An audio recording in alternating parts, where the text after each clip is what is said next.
नमस्कार। आज हम हिंदी भाषा की छठी कक्षा की पाठ्य पुस्तक ज्ञान सागर के पाठ 9 दोहे का अभ्यास कार्य करेंगे।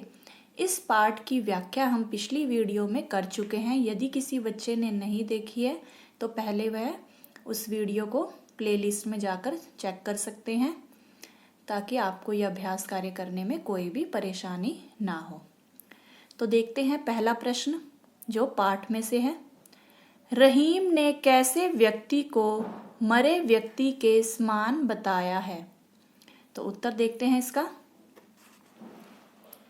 रहीम ने उन व्यक्तियों को मृत व्यक्तियों के समान कहा है, अर्थात मरे हुए व्यक्तियों के समान कहा है, जो दूसरों के सामने हाथ फैलाते हैं। बिल्कुल समर्थ होने के बाद भी जो लोग दूसरों के सामने हाथ फैलाते हैं उन्हें रहीम जी ने मरे व्यक्तियों के समान कहा है। अगला प्रश्न, तरुवर और सरोवर की क्या विशेषता है? तो उत्तर देखते हैं इसका। तरुवर कभी भी अपना फल स्वयं नहीं खाता और सरोवर कभी भी अपना जल खुद नहीं पीता। तो यही तरुवर और सरोवर की मुख्य विशेषता है कि तरुवर और सरोवर की मुख्य विशेषता क्या है कि तरुवर यानी पेड़ जो है कभी भी अपने फल स्वयं नहीं खाता और सरोवर भी कभी भी अपना जल जो है स्वयं नहीं पीता।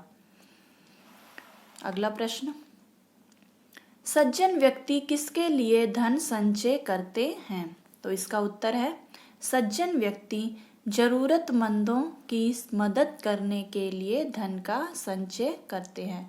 कि जिन व्यक्तियों को मदद की आवश्यकता होती है, सज्जन व्यक्ति जो है उन व्यक्तियों के लिए धन का संचय करते हैं, अर्थात संग्रह करते हैं। आगे बढ़ते हैं अगले प्रश्न की ओर। दिए गए वाक्यों के आगे सही या गलत का निशान लगाइए। ये कुछ वाक्य दिए गए हैं तो हमें बताना है ये सही है या गलत। पहला देखते हैं, बोलने से व्यक्ति की वास्तविकता का पता चलता है। बिल्कुल ठीक बात है। जैसे इसी पाठ में बताया गया था कि कौवा और कोयल जो है दोनों का रंग समान होता है। जब तक वह बोलते नहीं है तब तक उनकी वास्तविकता का पता नहीं चलता, उनकी पहचान नहीं हो पाती कि कौन कोयल है और कौन कौवा। अगला देखते हैं, तरुवर और सरोवर के रूप में प्रकृति परोपकार की शिक्षा देती है। बिल्कुल सही बात है कि हमें परोपकारी होना चाहिए, सदा दूसरों की सहायता करने के लिए, मदद करने के लिए तैयार रहना चाहिए। और यही शिक्षा हमें तरुवर और सरोवर से मिलती है कि तरुवर यानी कि पेड़ जिस प्रकार अपने फल स्वयं नहीं खाता यानी दूसरों के लिए फल देता है, दूसरों को फल देता है, और सरोवर भी अपना पानी स्वयं ना पीकर दूसरों की प्यास बुझाता है। उसी प्रकार ये जो प्रकृति के ये जो तरुवर और सरोवर रूप हैं वो हमें परोपकार की शिक्षा देते हैं कि हमें भी परोपकारी बनना चाहिए, दूसरों की मदद करनी चाहिए। अगला देखते हैं, अपने मन की पीड़ा को सबके सामने व्यक्त करना चाहिए। तो इसका क्या होगा? नहीं। रहीम जी ने भी यही बताया है कि हमें अपने मन की पीड़ा को, कोई भी हमें परेशानी है, मुश्किल है, हमें कभी भी दूसरे के सामने व्यक्त नहीं करना चाहिए, क्योंकि लोग हमारी पीड़ा को कम करने की बजाय क्या करते हैं, हमारा मजाक उड़ाते हैं और हम सबके सामने हंसी का पात्र बन जाते हैं। तो इसलिए हमें अपने मन की पीड़ा को सबके सामने व्यक्त नहीं करना चाहिए। अगला देखते हैं, वसंत ऋतु में ही कोयल और कौए की पहचान की जा सकती है। बिल्कुल ठीक बात है। वसंत ऋतु में कोयल जो है अपनी मधुर आवाज से सबका मन मोह लेती है। अगला प्रश्न भाषा की बात से संबंधित,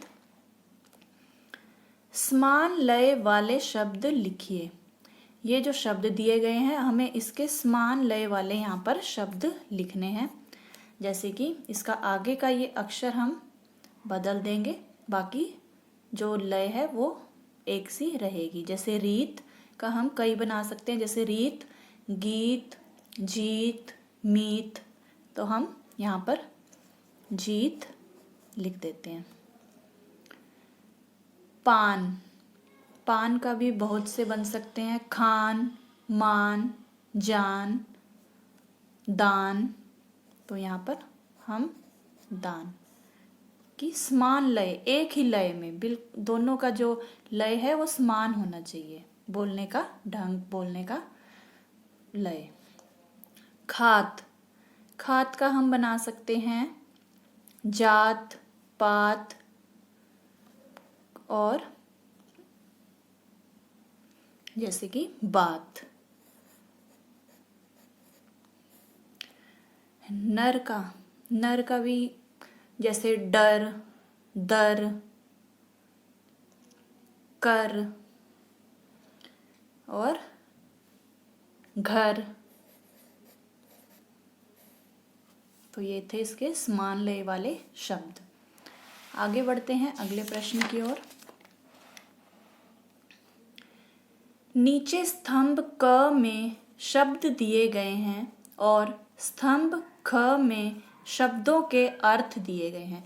यानी ये क स्तंभ है, यहाँ पर कुछ शब्द दिए गए हैं और ख स्तंभ में उन्हीं के शब्दों के अर्थ दिए गए हैं। तो शब्दों को उनके अर्थ से मिलाइए, तो हमें सही अर्थ के साथ उसका मिलान करना है। जैसे पहला देखते हैं लघु, लघु यानी कि छोटा, लघु छोटा, तो हम लघु का मिलान इससे कर देते हैं। काक, काक यानी कि कौवा।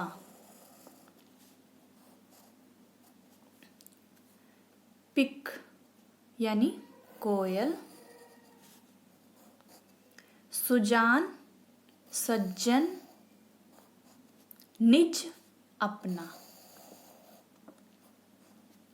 तो ये था सही मिलान। आशा करती हूँ बच्चों आपको ये प्रश्न अच्छे से समझ में आ गए होंगे। तो मिलते हैं अगली वीडियो में, तब तक के लिए नमस्कार।